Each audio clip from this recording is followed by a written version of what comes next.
Psalmus, septemtem in finem Puero Domini.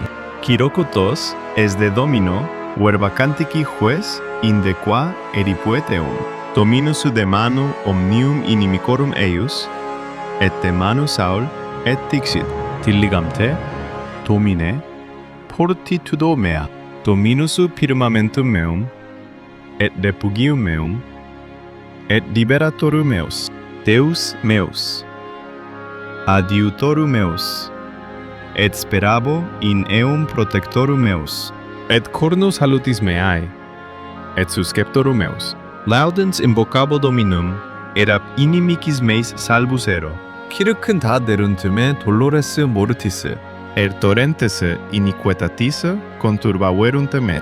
Dolores inferuni, circunda derunt me praeoccupaverunt me laquei mortis. In tribulatione mea invocavi Dominum, et ad Deum meum claramai.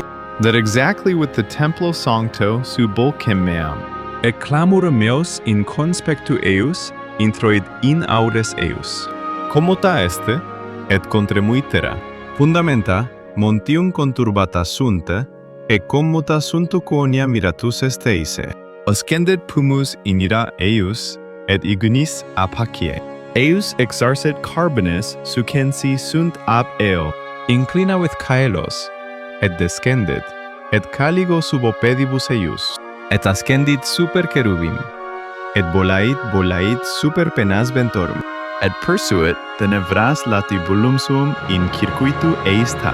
Tabernaculum eius, tenebrosa aqua in dubibus aeris.